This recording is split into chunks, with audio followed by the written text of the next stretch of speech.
खुलुमबाय गिबियावनो नोंथांमोनखौ बयखौबो सोरजिदा क्रिएटिभिटी चेनेलाव बरायनायजों लोगोसे फुंबिलिनि गाहाम हामलायनायखौ बावहरग्रोनाय जाबाय।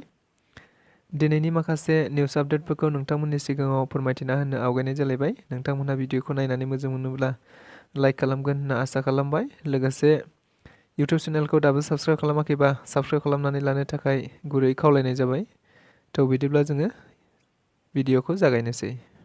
बिटिआरनि सासे इएम एबा मावफुं सोद्रोमा रेवरेवा नार्जारिखौ दायो इएम बिबाननिफ्राय बोख्लायनाय जाबाय होनना मिथिनो मोननाय जादों। मख'नो गोनांदि इएम रेवरेवा नार्जारिया दायो बिजेपि दोलोनि सासे सोद्रोमा, जाय सोद्रोमाया दायो बिटिसिआव इउपिपिएल आरो बिजेपि राजखान्थि दोलोजों मोन्नैयै जुथाइ सरकार सामलायगासिनो दङब्लाबो दायो प्रमद बर' दैदेननाय बिटिआर सरकारखौ लानानै इएमआव थानानैब्लाबो बिथाङा बायदि रावफोरजों गाज्रि सोंखारिनायखौ नुनो मोनबाय थानाय जादोंमोन। नंगौ, बेखौ नोजोर बोनानैनो जोङो खौरां बिजोंफोरनि गेजेरजों गोबांनि गेजेराव दान्थे-बिदान्थे जालायबाय थानायखौबो नुनो मोनबाय थानाय जादों। लोगोसे बिथाङा बिटिआरनि गाहाय मावफुं सोद्रोमा प्रमद बर' दैदेननाय सरकारनि सायाव गोबांथार बेरेखा बाथ्राफोर बुंबोबाय थादोंमोन। बेखौ नोजोर बोनानैनो मिथिनो मोननाय बायदिब्ला मैया गभर्नर अफिसनिफ्राय मोनसे लेटार फैनाय जायो, जाय लाइजामाव लिरनाय जादों दि थारैनो रेवरेवा नार्जारि अदेबानि बिटिआरनि सासे इएम बिथांखौ बोख्लायनांसिगौ होननानै बे लाइजामखौ नुनो मोननाय जादों। थारैनो बेखौ लानानै दायो समाजारि बिजोंनि गेजेराव गोबांथार मानसिफोरनि सायाव बायदि सानथाइफोरा बेरखांलायबाय थानायखौ नुनो मोनदों। BoNSU एबा बर' माहारियारि फरायसा आफादनि बानजायनायाव मैया क'क्राझारनि डाइरेक्टर अफ एजुकेसन नि मावखुलिनि लांगोनायाव मोनसे गोख्रोङै सोमावसारनाय हाबाफारि लानायखौ नुनो मोननाय जादों। बे हाबाफारियाव BoNSUनि आफादगिरि बनजित मन्जिल बसुमतारी बिथाङाबो बाहागो लादों।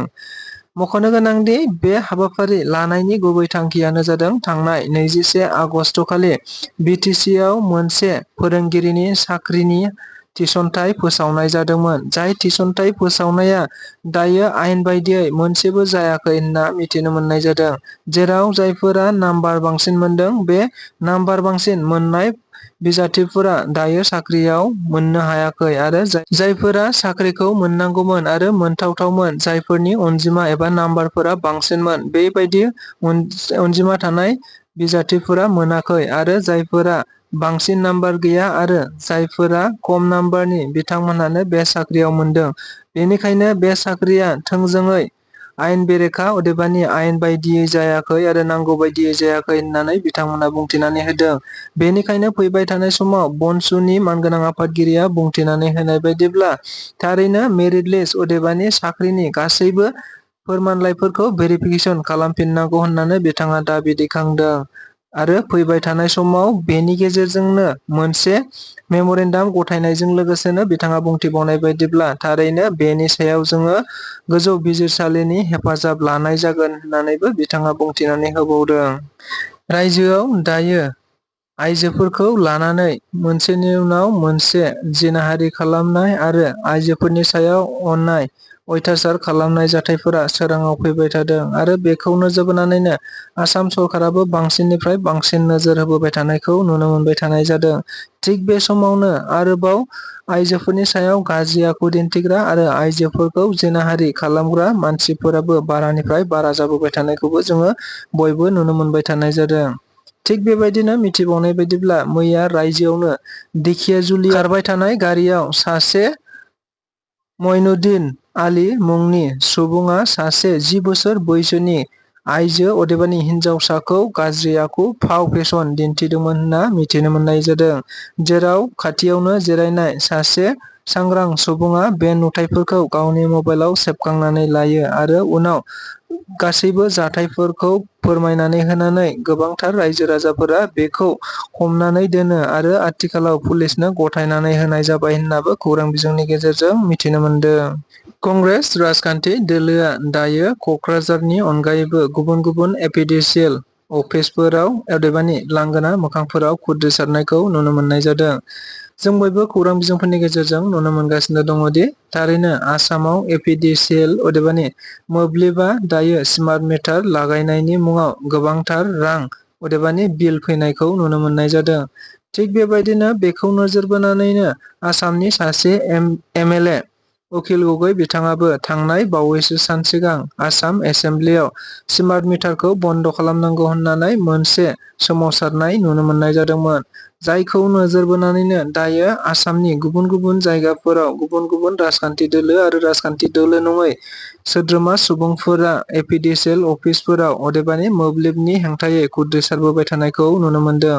थिग बेबायदिनो कंग्रेस दोलोनि बानजायनायावनो मैया कक्राझाराव थानाय एपिडिसिएलनि लांगोनायावबो स्मार्ट मिटारखौ बन्द खालामनांगौनि हेंथायै मोनसे खुद्रिसारनाय हाबाफारि लानायखौ नुनो मोननाय जादों।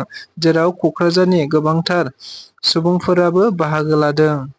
मैया मोनाबिलियाव जालुकबारिनि लाचित पार्कआव सानै गान्जा फालांगिरि सुबुंफोरखौ हमनो मोननाय जायो होनना मिथिनो मोननाय जादों। मख'नो गोनांदि आथिखालाव रायजोआव गान्जा आरो ड्राग्स फालांगिफोरा बारानिफ्राय बारा जाबोबाय थादों आरो बेखौ नोजोर बोनानैनो आसाम सरकाराबो गोख्रोंनिफ्राय गोख्रोंसिन राहा लाबोबाय थानाय समावबो माखासे गान्जा आरो ड्राग्स बायदि फालांगिरि बिथांमोनहा गुबुन गुबुन समाव गुबुन गुबुन खाबु लानानै फालांगि खालामबोबाय थानायखौ नुनो मोनबाय थानाय जादों। थिग बेबायदिनो मैयाबो जालुकबारि आउटपस्टनि मोनसे टीमआ थारैनो स्रोद सुलुंनिफ्राय नायबिजिरनायाव मिथिनो मोननाय बायदिब्ला सानै गान्जा अदेबानि हेर'इन फालांगिरि बिथांमोनखौ हमनो हायो होनना मिथिनो मोननाय जादों। जेराव हमजानाय सुबुंफोरखौ गिबियाव नासिर आली आरो साद्दाम हुसैन मुंनि होननानै सिनायथिनाय जादों।